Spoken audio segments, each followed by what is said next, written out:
Oh yeah, my little sign just went Oh, live. it says we're on. Hi, everybody. Welcome to our play analysis for King Henry IV, Part 1. This is our first community event for MasterClass, for Kevin Spacey's MasterClass. If you guys are in the chat room, we're going to get started in just a minute. I'm going to leave a message in there. You should find the link in the chat room. Or if you are on the Facebook page, you can see the link for the chat room in the Facebook event page. I've got a couple comments in here. I'm going to solve them real quick, but while I'm doing that, let's have our co-hosts introduce themselves and who they are, where they're from, and a little bit about their experience with acting in Shakespeare. Whoever wants to go first.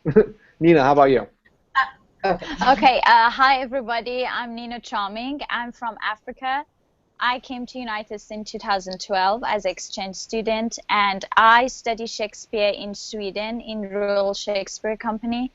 And I came to USA to learn more about acting. I'm a stage actress, and I love to learn different ways and different things. And I'm so excited about today about the Shakespeare. Cool. That. Who wants me next? All right, I'll go. Go for it. Okay. My name is Deb, and I'm currently in Appleton, Wisconsin, but I'm a bit of a gypsy. I was born in LA and have lived in New York and all those kinds of good things. My father never thought that I was too young to read anything, and he gave me my first book of Shakespeare when I was 12. Wow. Yeah. And I read it, and when I didn't understand something, I asked, and I had to ask a lot. But I get more from watching than I do from reading. But I did start reading Shakespeare at a very early age.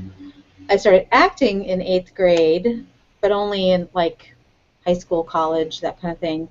I serve currently on the board of directors for a local community theater, and that has led me to some professional jobs, so I am now pursuing acting professionally full-time. That's awesome. So now you're doing it, this is all you're doing is acting now. Mm-hmm. That's Yes. so cool. Are you excited? Although in Appleton, honestly, the extent, well, I shouldn't say that the extent, but most of it has been, like commercials like, hey, this car is great, that kind of thing. But I actually am going to be filming a scene for a student thesis tomorrow that they contacted me yesterday and said, help! And I was like, yeah, okay. Awesome. And our last, Julie.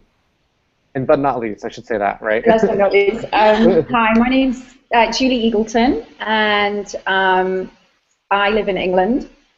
And basically, I'm a writer, but I started out in journalism, and then I moved to creative writing.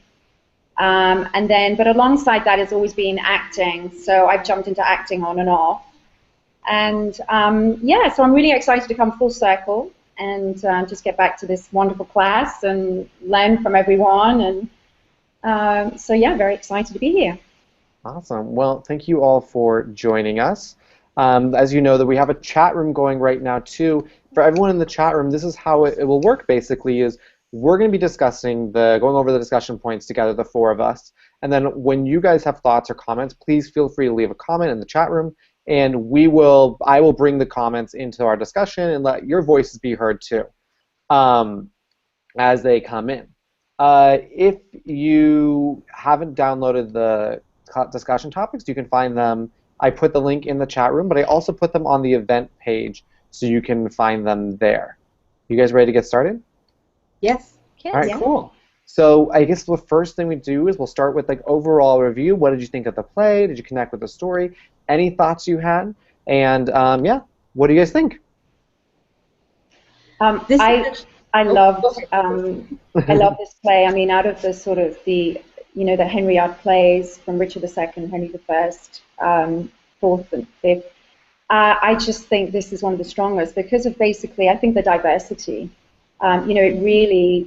It's a real play of contrasts, I think. You've got sort of Falstaff and you've got Henry IV, you've got the court, you've got the Boar's Head Tavern in Eastcheap, And I think it just really reflects the Elizabethan politics of the time, and what was going on. You know, England in the middle of civil war and the ongoing, you know, war with Spain, Irish rebellion. I think it's just a really diverse play, and I think that's why I really love this one. And also, it's got, you know, such a great character in Falstaff. I think that's one of the most brilliant characters in the whole of the Shakespeare canon. So that's why I really liked it, I think.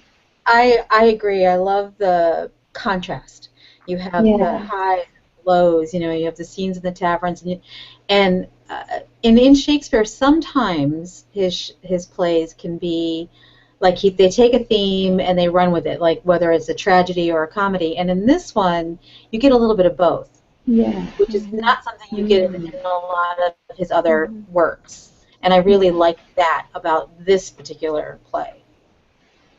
Yeah, Absolutely. he has like essentially like two different stories going on, and the comedy is basically the people that the prince is hanging out with and those characters, and then like the drama is the Mhm. war that's happening on the other Yeah, side. yeah, like war and humor, and yeah. Well, not just the war, but also the relationship between fathers and sons, and you know, and the whole concept of what is owed to me, you know, because I am a king or because I helped the Mhm. king, or Yeah.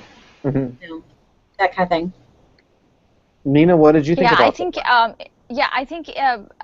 I always love Shakespeare, but what I really like about Henry IV, you can compare it to the life right now very well. Like there is a father, he has a power, he wants his son to follow his power, but his son is like a drunk at the bar, and like hanging around with the wrong people. And I think each character in Henry IV, we still have it at this 21st century. And Yeah. if there is a war going on in Henry IV, there is a war going on in some place in another country.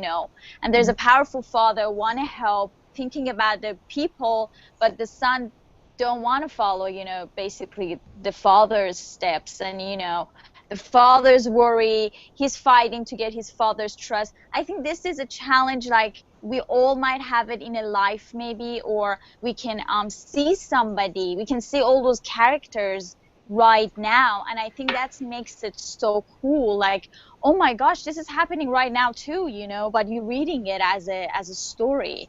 That's what Mhm. I really like about it.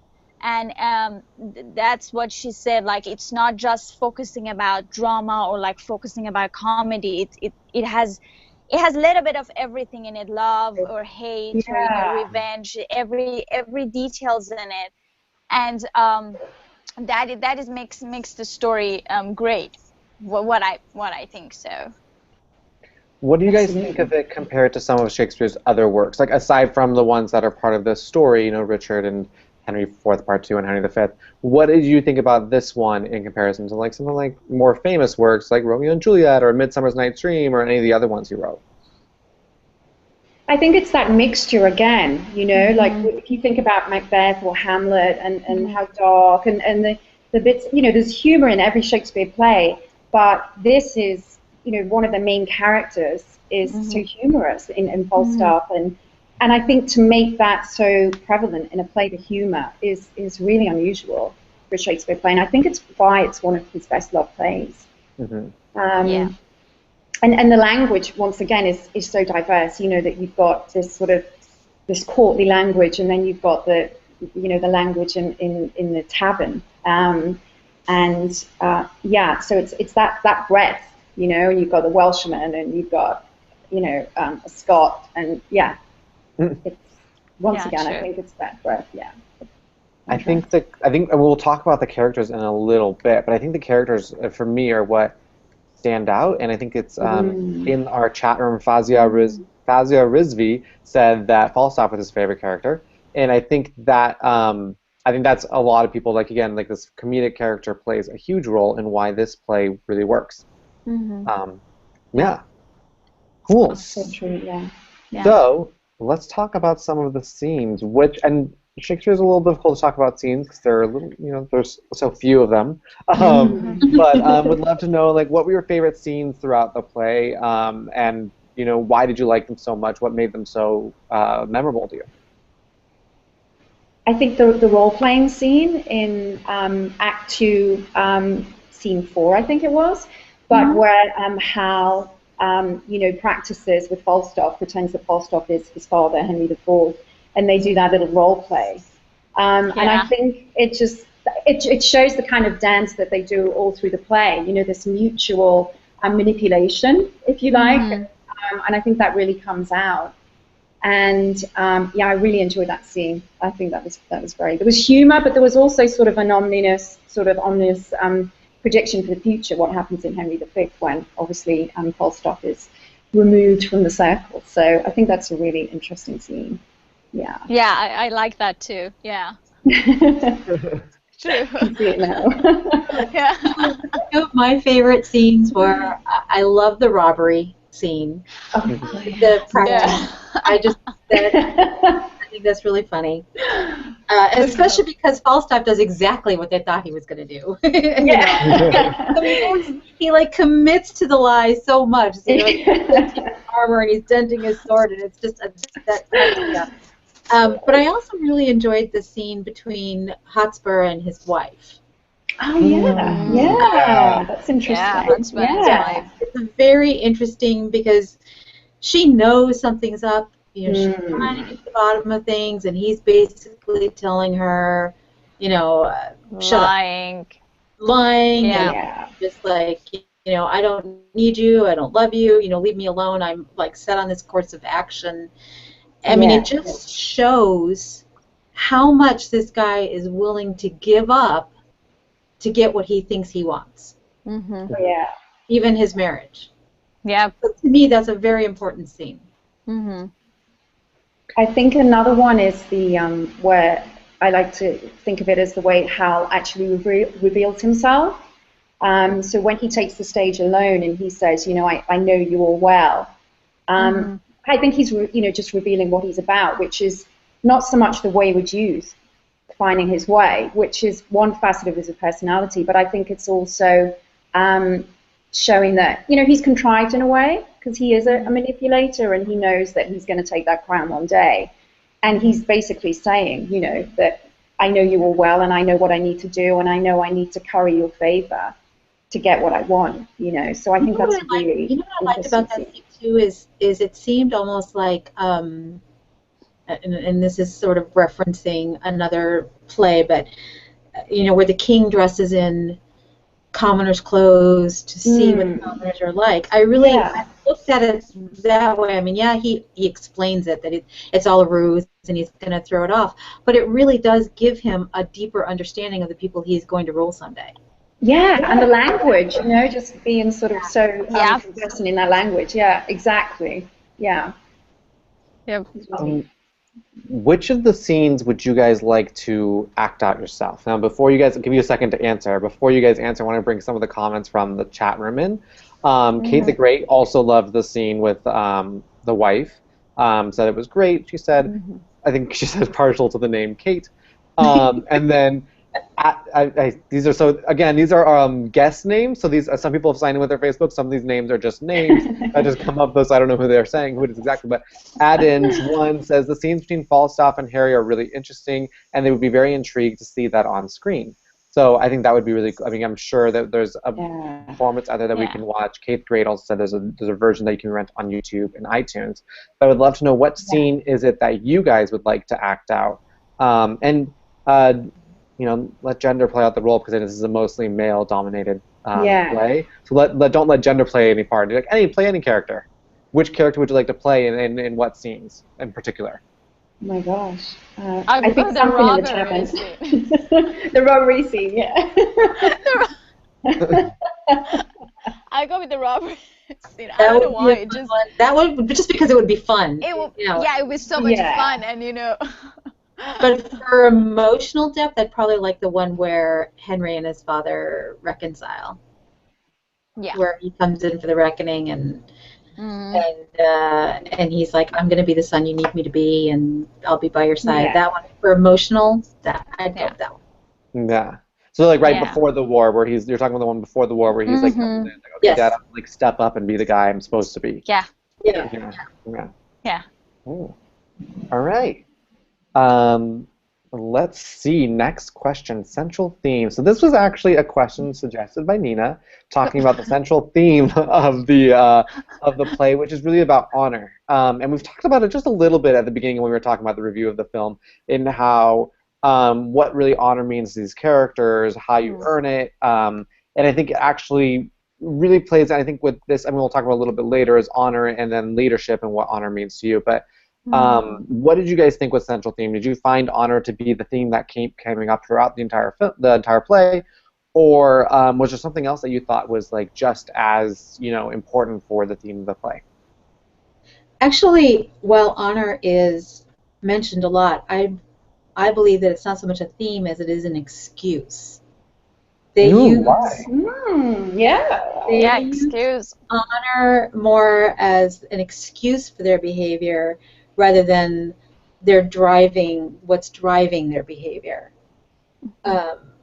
Falstaff, talks about there's no honor in a dead man, and he is completely unapologetic about faking his own death and taking credit for another's, and it's because honor doesn't mean anything. But it's its own actions. And Hotspur is like, oh, they have hurt our honor by not acknowledging. But that's not why he did it. He did it because he was feeling insulted, and he was feeling slighted. So I would disagree that honor is the actual theme, and it's more of the excuse. That's a good point. You mean the excuse for their actions, essentially, like everything they do, they're like, well, it's my honor, and really they're just mad. Underlying, because their underlying fundamental reason for action is hurt feelings or cowardice or trying to justify why they are king or why. But it's not they're not coming from a place of honor and then acting. They're coming from an emotional place, and then they're saying, this is about honor, but it's really not. We've got agreements in the chat room. People are saying the same thing. Fazia says that it seems it's really more about one-upping the guy rather than, being, like, honorable. Ad J, who is, it looks like that's Lucretia, I think. Yep, it's Lucretia, and she's saying that it seems like honor is something that you decide for yourself. It's either loyalty or family duty or glory in battle, etc. So for each of the person, there's self-defining what honor is, and there's not like a clear, this is honor, this is what it is. Yeah. What do you guys think about that? Yeah, I like the way that she described it. It depends, like, how they want to put the honor. It's a family, or like someone is royal, someone's from royal family. Some they treated differently when they were a child. What exactly honor? It's different for each character, but sometimes it's really excuse. As Deb said, like. I can make it as excuse. It's true in certain character. Yeah, I like it to say as an excuse. That's because I think like Hotspur is so he's so different. Once again, it's the contrasted thing. He's so different to Hal, and he's kind of like really hot-headed, and like what does he say? It smells like a perfume milliner, or he's just sort of really impatient and just wants to get at. And so that is that's the honor with him. He'll just lead a rebellion. And so it's different views of honor and how they go about it, and how they make excuses for that. So that's good. It seems, this is again like coming up in the chat room. It seems like people are saying that everyone's belief of honor is different. What you guys are saying and what Lucretia said earlier. It was, I think it's who is it? Oh, Danielle says that she thinks Falstaff certainly believes honor is nothing but hot air, which sounds like what you said. But the difference between Hal and Hotspur's perception of honor is truly different. And again, I think that comes off in the way that those two characters behave in every situation. Again, like Hotspur is very hot-headed, and his opinion of honor is very different than Hal's, who, we'll talk about more about their character traits and why that probably plays into their feelings of honor later. Great. So, any other themes that you guys thought were prevalent in the play aside from honor? What else seemed to be, driving the storyline? I think rulership is a big thing as well, because at that time, the play was written towards the end of Elizabeth I's reign. and you know, there she is. She's like a queen in her 60s. She doesn't have an heir to the throne, and everybody's slightly worried and concerned about this. And I think Shakespeare was definitely the whole rulership is a key thing, and how we can preserve that, how we can protect it, how we gain that. And so that's a huge theme in different ways, I think. And whether or not the rule is divinely appointed, yes, or yeah, taken by force, or exactly. Because like Richard II, it would be by divine right, and then you go to Henry IV, and he's kind of a tense ruler because his wasn't by divine right. So it was a different way of acquiring that crown. Yeah, yeah, True. Yeah, you really feel that in the king, because it's almost like he doubts his. Oh yeah, totally insecure. Yeah, Insecure. Throne, because he didn't take it in an honorable way. It was done by treachery. Exactly. Yeah. Because it should have been Mortimer who was next in line to the throne, and then Henry Bolingbroke comes along. Which is why I think it's really interesting later. When at the height of the rebellion, it's almost like he's trying to redeem himself by like reaching out to these guys, and they're like, "Look, we can part friends. I'll give you whatever you want. Just let's not do this whole war thing." And I think that's coming from that feeling that he has to prove that he is a good leader, that he should be on the throne. Yeah, absolutely. Adam J in the discussion said to build upon that is that it's not just like rulership, but it's identity being a huge theme too. Are you who you are born into? Are you who what you are born into? Yeah. Are you what you make yourself out to be? And that makes it be like, are you going to be like the person who's going to drive your own destiny, or are you going to be fulfilling the destiny that you were just inherited? And I guess that speaks into rulership too. Like, are you going to be creating your own rulership the way that even the way that Henry created, like he took it over himself, like he went to battle and usurped someone. But will that happen to him, or will it be going to his son Harry, who feels like it's his own identity to take it? So really cool, great themes. That was a really good one. Yeah. Yeah. And we were actually going to talk about that one just a little bit later, but we'll touch back on that soon if we have any additional finalists for moving really through this session so quickly. So we talked a little bit about language and expression, the differences between essentially the two stories and the two different classes of people that were there. There was the royalty and how they spoke to one another, and then there was the more commoners like Falstaff and his friends that Harry would hang out with. So wanted to see you guys I guess the discussion topic is, how did Shakespeare create those differences and those different languages and expression, and how did it impact your view of the characters within the play? And I'm going to ask this question in the group too. Pause for thought. Yeah. There was a lot in there. Yeah. All right, so I'll start with the first question. I guess I'll start with the first question because there was a lot of questions. How did you notice Shakespeare creating different, essentially creating the differences of the different groups via language? Was there anything that you caught on to when he was like, with, Falstaff, or then with like King Henry or any of the other royalty characters, or I guess leadership characters? Well, volume is something that is used in an effective way. The bar scenes, or the rowdy scenes, the joking scenes, are all done in a higher timbre, higher pitch. Everything's a little bit louder. Where the court scenes they're always like, even Hotspur, when he's like getting really excited, they're constantly telling him, keep it down, keep it muted. So that the royal scenes or the court scenes have this feeling of restraint. They're a little bit more measured. They're a little quieter, and then the scenes in the tavern are more, free flowing and rowdy and much faster paced. And I think wow. Shakespeare, he wrote sort of, rhyme or verse to depict the upper class, and then he would write, the prose for, the lower class, and I think, yeah, and so I think you see that, and it's great that the character of Hal can just like bridge the two, and converse in any space, which is really good, and I think Falstaff can, step up to the plate when he has to as well.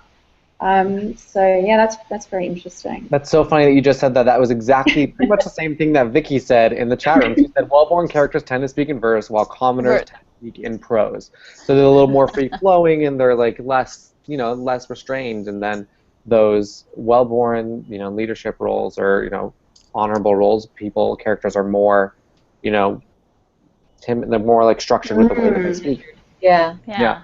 I'm interested, Deborah, about what you said about the volume, because when you read a play, it's a little bit harder to tell the volume. Have you guys, any of you seen the play live? Yeah. Yeah. Not live, but I have read it. Oh, you've seen it. Okay, so you've seen it on in video. The Globe live thing. Yeah. Right. Did you see anything that the actors did in their performances that changed the way you viewed the different classes of people in the play?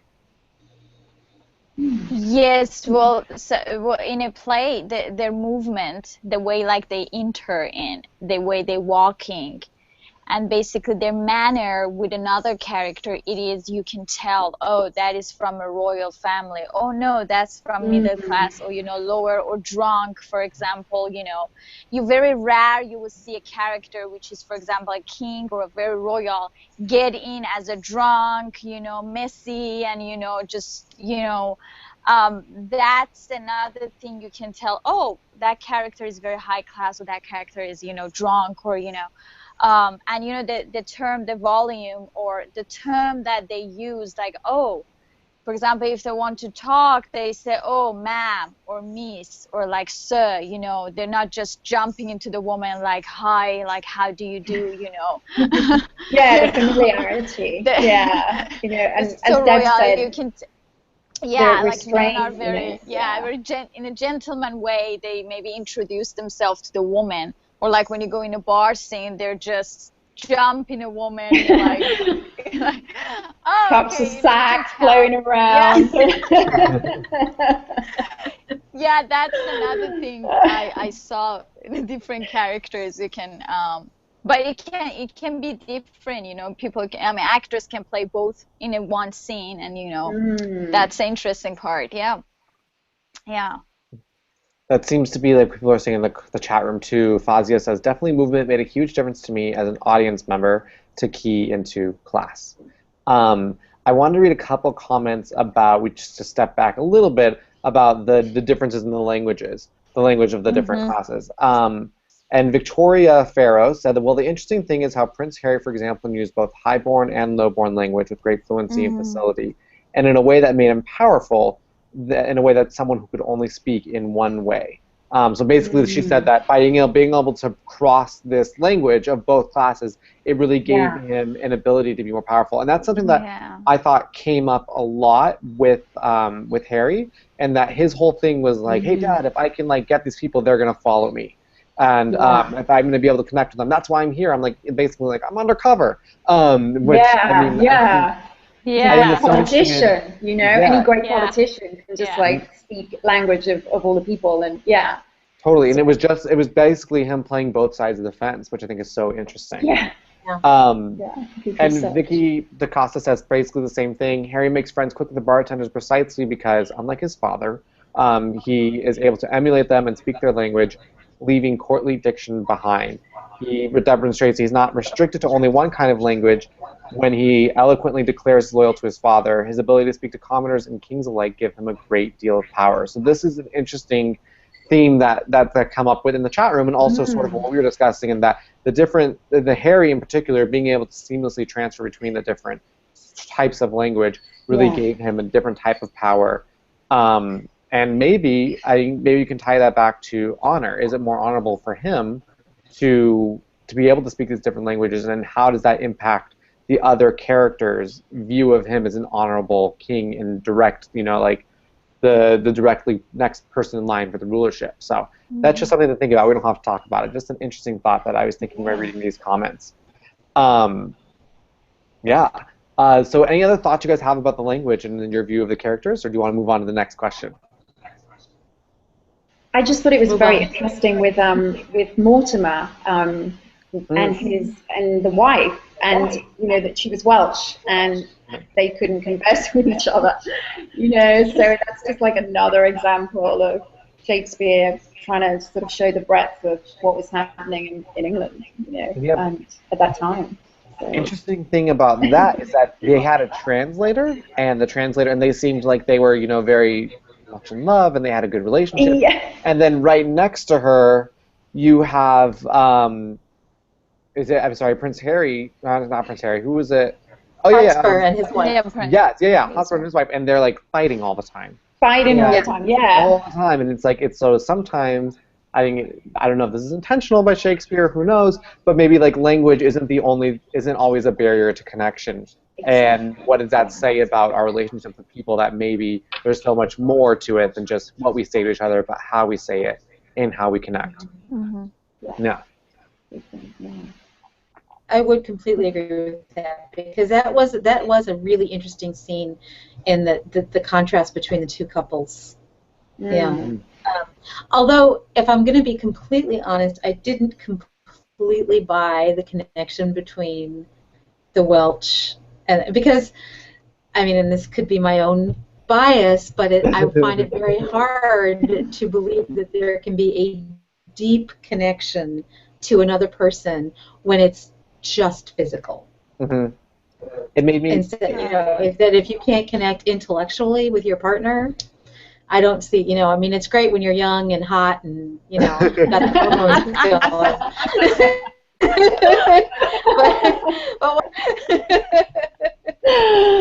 It actually made me think of did you guys watch the Orange is the New Black or whatever? Yes, I do. With the guard, whatever his name is, the guy who runs the prison, and how he has this wife from Russia, and they have no connection, and she's always speaking in Russian.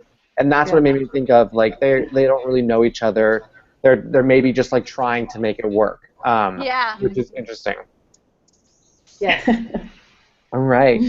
So, character analysis. So I thought we'd give a little bit of time to talking about who were the main characters, what were their main characteristics, how did Shakespeare create those characteristics within the text, and how did those characters, how did that make you change your opinion of them, or what did it make you think of them in the long term? So we can go through character by character. We can start with, he's not too much as important, but we'll start with King Henry the Fourth. We'll start with him because he's probably the most clear-cut character, I think. What did you guys think of him? I just think he's a real. He's a real politician, but as the word I used before, he's completely tense and also insecure. And I think there was a line that he said, that I can't remember exactly, but that he wanted everybody to fear him. And so what my reading of him is just that he's totally insecure and just a straight politician and wants to do everything the right way, wants peace and wants a peaceful reign. And he wants to play quite straight, I think, compared to the rest. I agree. The whole with pure. His whole rule. Even his wishing in the beginning that Hotspur was his son instead of Henry, because he's all about perception, and the perception at the beginning is that Hotspur is really the more desirable person, because he's out fighting for him, and he's got all the outward characteristics of a leader, where Henry is off playing and doing all this. So everything is all about perception. He's just very uneasy is the head that wears a crown, is what comes to mind. Yeah, that's a good one. Yeah. The comments in the chat room are pretty similar. They think he's a real diplomat with heart. Kate says that I think he loved his son too, but expected very different results from the young Hal. And Caroline says he seems like he'd be an honorable leader, and that's very rare of a ruler. which Mm-hmm. interesting. And considering that he took it over by killing or getting rid of the previous ruler, Yeah. you would think he'd be like this titan of war, but he doesn't necessarily come off that way. Especially with relationship to his son, who we can talk about now, Prince Harry, or Hal. What did you guys think of him? I mean, he's totally, laid back, and he's a kind of just confident king in the waiting, and he's fun, charismatic, manipulator, as I mentioned. Yeah, he's totally different. He's a laid back character. Yeah. He just want to have his own way, you know.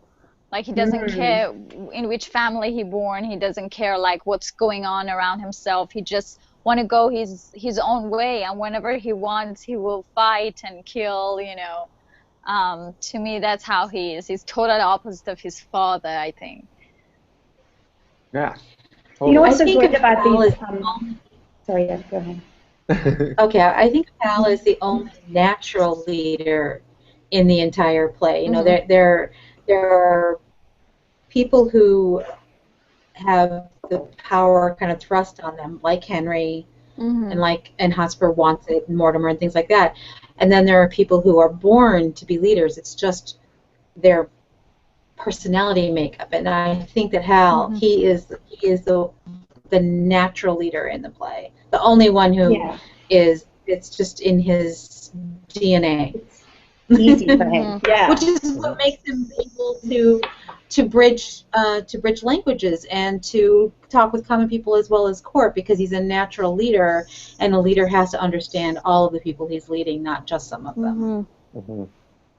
And when you think, the king he becomes in Henry V, one of the most charismatic kings and much loved kings. So it's interesting to actually just think ahead of what he becomes, So yeah. Yeah. And two more characters I want to talk about. Hotspur, because he's pretty big, very different from, I think, Hal. What do you guys think of him? I got so sad when. Yeah. Yeah, say. You got sad when he. When they went to war, all the war scene, like, it just, to me, was like, the first time when I read, I started to cry, I don't know why, maybe because I'm 14 or 15 I was. So, the character to me was pretty interesting. Even like, sometimes he was very brave, but it didn't end up good, Because I think Hal was sad. Harry was sad when he killed him. Yeah, exactly. He was sort of sad because he knew that he was doing it for the right reasons, and all for honor, and because he was so brave, and that was one of his characteristics. So, but just hot-headed. Brave but hot-headed and a little bit foolish. Yeah. Brave. And I wanted to save the best for last, the character who I think brings the most heart to it. So, Falstaff. I mean, he's like, to me, he's like the character that he's got humor and he's got like a different personality, and he makes this play not just this like war, political drama, but he adds a total different breath of air. So, and we've talked about him a little bit, but what did you guys just a couple thoughts about Falstaff? He's just so fascinating, and it's so weird. Like everybody has different views about Falstaff, and some people, he's a rogue. Orson Welles described him as like one of the really good guys, and one of the best guys in the English literature. That he was so good, And then you see what he does, and the theft and the robbery, and I think he's just like a mixture. He's also a philosopher. I think there were many different facets to his personality, and I don't think you can nail it down. And I think that's why he's so interesting, because you can just see everything in the one person: the good, the bad, the humor, and smart, and very smart, very perceptive, and the way and delusional, whatever you want. The way he described himself, I think, I'm not sure, like valiant and truthful or whatever. And yeah, he's a real dichotomy. That's why he's so interesting, I think. Definitely. And Avian in the chat room says she felt like he could be an amazing best friend. Yeah, Yeah. A BFF, yeah. he would, yes, hide your wallet. definitely the party. Something that I think is really about him too is, yeah, he's a dichotomy because he can also bridge the common and the court. You don't see it as much in Henry IV as you do it in other plays, but you do see a little bit, like especially in the role playing. He kind of, even though it's a joke and everyone knows it's a big joke and they're having a lot of fun, he actually picks up that language very easily when he's going back and forth with Al. And you can just tell that he is going to slip right into court, and it's like he's always been there. Yeah. He's a player, yeah. But just fascinating character. We have about 15 minutes left of our chat. It went by really quickly, so we have a couple other discussion topics, but the last one we talked about power and like rulership, essentially, leadership in the discussion comments, but was there anything that you saw in this play that you could relate to something in more modern political leaders, past or present, or even like fictional? How did you see the influence of this play in reality or future pieces of work? Well, I do see Donald Trump in Hotspur. I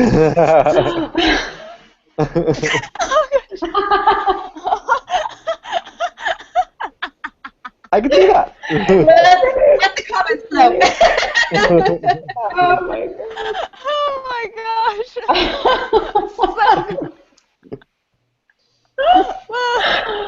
Oh, Donald Trump. I think the laughter shows that no one really disagrees. Oh, God. Yeah, I got a yes. Yeah, definitely. Which is good, Anyone else? Wow. Not much thought there. It's just action. Right. Yeah, right. Says, oh my gosh, yes, totally agree with you about Donald Trump and Hotspur. That's brilliant. What about other Oh my contemporary pieces of work? Oh, Danielle says Hotspur doesn't have tiny hands.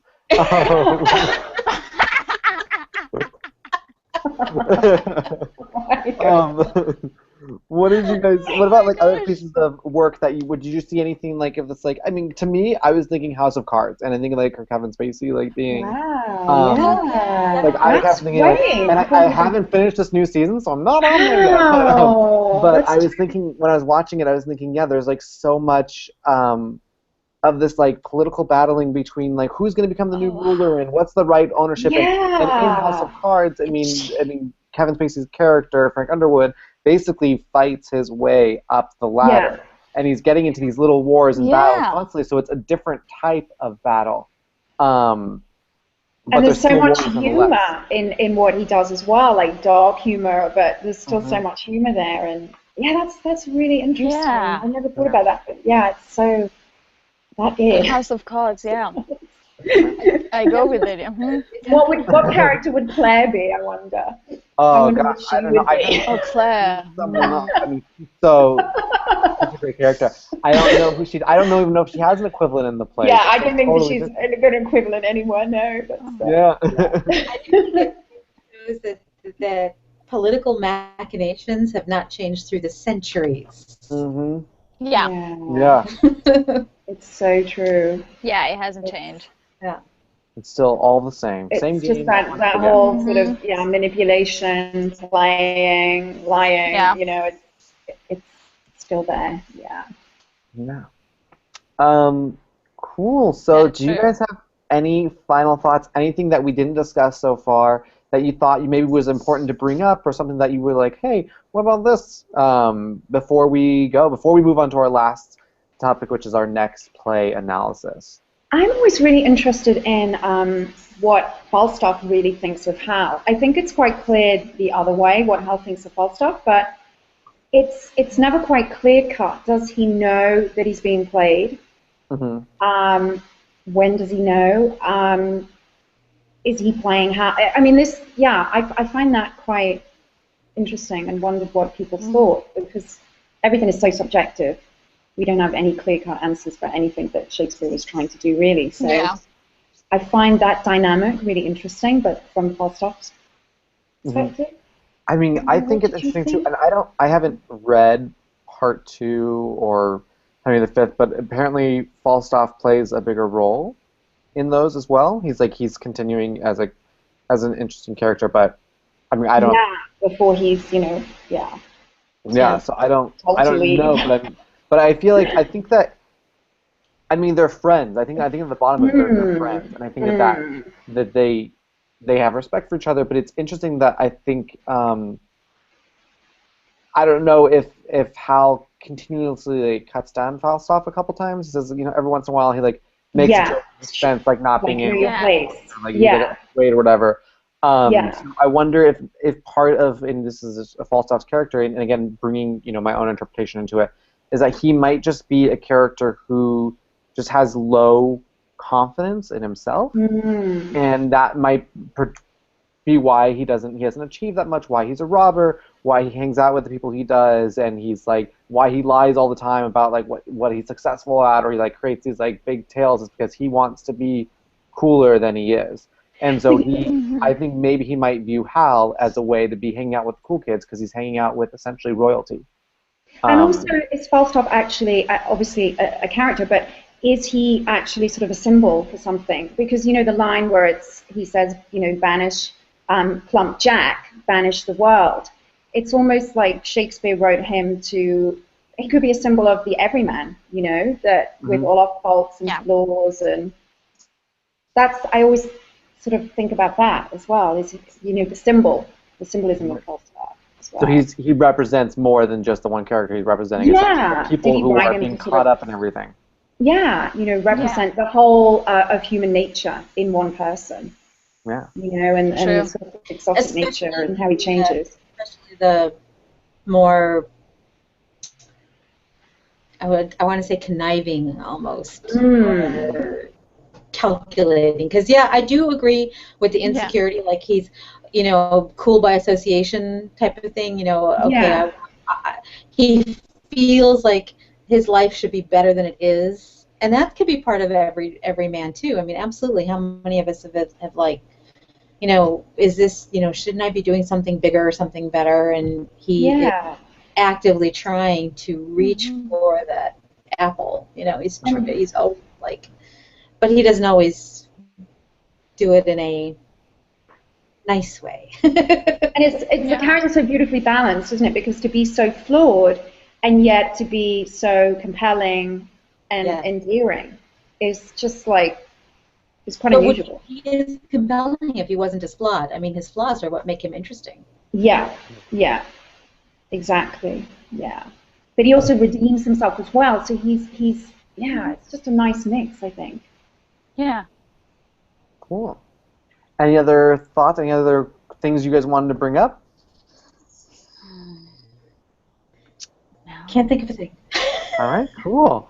Yeah. So this is the end of our road. So thank you, all three of you, for showing up. Thank you, everyone who's Thank you, Beth. participated in the chat room. It was really interesting. Thank you. So we like to do these community events. I like to do them as often as possible. If students want to throw something and put together something together, they can do that. But also, I mean, I like to try and put something together every other month. Hopefully, every 2 months is a great amount of time people in between. So if you have any ideas for what we should review next, doesn't have to be a play. It can be a film. It can be something else that you think would be interesting to discuss. You can put it into the event page or put it on the student group.